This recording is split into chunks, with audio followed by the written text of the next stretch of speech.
Bonjour, bon après-midi, bonsoir. Nous allons parler, notre session d'aujourd'hui, nous allons parler de l'administration de l'oxygène. Nous avons des outils qui sont différents et le principe est le débit et le pourcentage qu'il faut administrer chez le malade. Cet oxygène que nous donnons, c'est d'une manière passive, ce n'est pas d'une manière active. Nous donnons l'oxygène d'une manière passive pendant que nous préparons le malade pour une intubation ou pendant que nous assistons le malade pour que, en fait, nous puissions administrer, peut-être administrer les produits, les médicaments pour arriver à un résultat escompté. Nous avons first la lunette nasale. Nous avons deuxièmement, nous avons le masque avec le Venturix. Et nous avons ici, nous avons le masque sans réinspiration. Et nous avons l'outil pour la nébulisation. Alors, nous allons rentrer. Donc, toutes ces méthodes ici, nous avons dit, comme par le passé, que nous devons chercher un masque qui est approprié. Donc, nous avons déjà mesuré sur notre malade. Ça va être un masque qui couvre la racine du nez jusqu'au niveau du menton et qui va couvrir aussi les lèvres. Donc, ça, c'est déjà très important. L'une des choses, tout dépendra si le malade est en train de communiquer avec nous ou le malade, c'est un malade que nous voulons intuber. Ça dépendra, nous pouvons aligner aussi la position du malade de manière à pouvoir donner l'oxygène qui va faire un flot sans obstacle. Nous revenons maintenant à la lunette qui est nasale, qui va nous donner un certain débit et un certain pourcentage que nous pouvons atteindre. Nous savons que l'oxygène ou l'air contient 21% d'oxygène. Alors, dans ce cas, dans les formes mineures d'une insuffisance où nous donnons de l'oxygène, l'administration de l'oxygène, dans les formes mineures, nous sommes en train de donner un pourcentage qui est moins de 50%.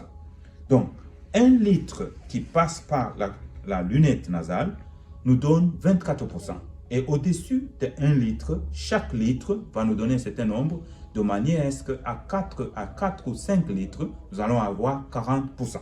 Alors, comment placer cette lunette nasale sur le malade? Donc, nous avons positionné le malade convenablement. Nous venons avec notre lunette qui va entrer dans les narines et qui va rester là-bas. Avec une main du côté gauche, nous prenons la tubulure qui va aller derrière l'oreille de manière à pouvoir lui donner une certaine encoche pour que la lunette ne puisse pas sortir facilement. Nous revenons encore ici avec la main gauche. Nous allons avec la tubulure derrière l'autre oreille et nous revenons en dessous du cou. En dessous du cou, nous allons réajuster ce petit dispositif là qui va arriver de manière à ce que cette canule ne puisse pas sortir. Et comme nous l'avons dit, c'est une question de débit et c'est une question de pourcentage. Si nous donnons 1 litre avec cette lunette nasale, nous ne pouvons donner que 24%. Si nous donnons 4 à 5 litres, nous pouvons arriver jusqu'à 40%. Et à ce moment-là, nous passons au deuxième dispositif. Quel est le deuxième dispositif? Nous l'appelons le masque avec Venturi. Comme nous le voyons bien, ces Venturi ont des couleurs différentes. Celui que nous avons, c'est bien écrit derrière qui peut nous donner 40% si nous donnons 8 litres. Encore, donc le débit, ça doit être 8 litres et le pourcentage 40%. Maintenant, ceci aussi, si nous avons une insuffisance mineure ou modérée ou moyenne, à ce moment-là, nous allons aussi, comme nous avions parlé, nous allons le faire de la manière suivante. Nous mettons le masque au-dessus du malade et nous voulons que ce masque puisse couvrir non seulement la racine du nez, mais aussi au-dessus du menton et couvre la bouche, les lèvres inférieures et supérieures de la bouche. Et avec ce dispositif, nous allons le placer derrière la tête pour qu'il puisse avoir une encoche de manière qu'il ne puisse pas tomber. D'un côté, par exemple, le côté gauche, de notre côté gauche, nous le mettons en dessous de l'oreille.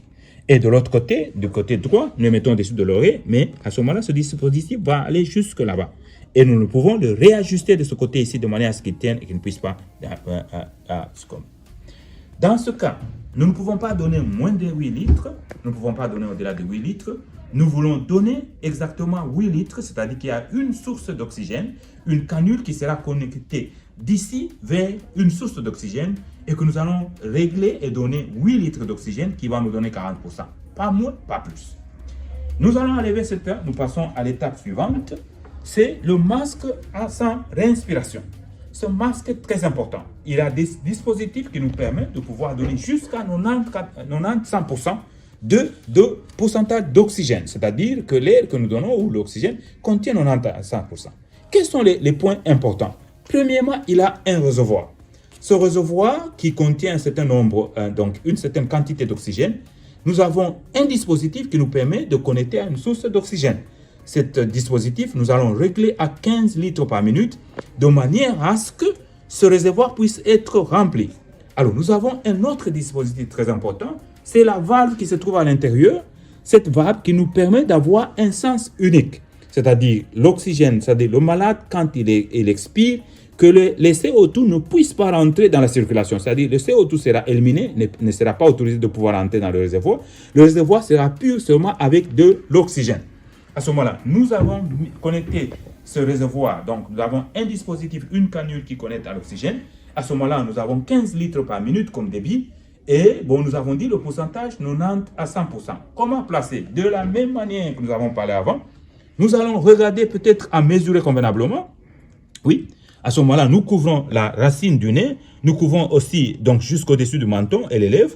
Et à ce moment-là, avec ces deux ailes, nous allons aller derrière la tête, que nous allons de manière à ce que nous puissions les réajuster. Nous allons mettre également, la théorie sera la même en dessous de l'oreille gauche et au-dessus de l'oreille droite, et nous allons réajuster. Malheureusement pour celui-ci, on avait déjà fermé de cette façon, mais on a la possibilité de pouvoir réajuster de manière à ce que ceci reste sur le malade et ne puisse pas tomber. Comme nous avions dit dans le passé, c'est que nous avons un débit de 15 litres et nous avons 90 à 100%, dépendant de ce que nous pourrons donner. Dans les cas sévères de malades, où nous sommes en train de préparer le malade pour l'intubation, ou dans les cas sévères où les malades sont très hypoxiques, où la saturation d'oxygène a baissé, ceci, c'est un outil très important qui va nous donner de l'oxygène. Mais le dernier, c'est quoi? Le dernier, c'est ce que nous appelons le dispositif qui va nous permettre de faire la nébulisation. Ce dispositif est très important. Il a aussi deux choses d'éléments que nous devons décrire convenablement. Premièrement, nous avons une canule qui est connectée à une source d'oxygène. Et puis, nous avons une chambre. Nous allons ouvrir pour vous montrer cette chambre-là. Cette chambre qui est à l'intérieur où nous allons mettre des médicaments. C'est que nous allons faire deux fonctions. La première, nous donnons de l'oxygène. La deuxième, l'oxygène nous permet de transporter le médicament vers le malade. Nous avons une source d'oxygène qui est connectée et nous avons le médicament à l'intérieur qui va être transformé, qui va être transporté. Et nous remettons convenablement, nous fermons pour qu'il n'y ait pas une fuite ou que les médicaments qui sont à l'intérieur ne puissent pas tomber. Bien sûr, nous nous rendons compte que ce masque peut-être n'est pas approprié. Nous devons avoir un masque approprié et un masque pour adultes, pour enfants, et que nous allons mettre de la même manière au-dessus du malade. Nous avons un médicament à l'intérieur, nous avons le masque qui doit nous permettre de couvrir non seulement la source, donc la racine du nez, mais aussi qui va nous permettre de couvrir la bouche et qui va se tenir au-dessus du menton. À ce moment-là, c'est comme nous l'avions dit dès le départ, c'est une source passive d'oxygène. Nous n'intervenons pas, nous donnons seulement de l'oxygène. Dans ce cas, nous donnons et de l'oxygène et les médicaments.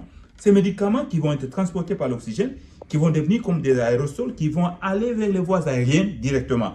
Donc, que ce soit les voies aériennes, une obstruction des voies aériennes supérieures, une obstruction des voies aériennes inférieures, ces médicaments vont agir directement dans la voie respiratoire de manière à nous donner un effet escompté. Dans ce cas, ça peut être la bronchodilatation ou la réduction de l'œdème, parce que nous sommes en train de nous inquiéter que cela peut conduire à une obstruction des voies aériennes supérieures ou inférieures. Je vous remercie.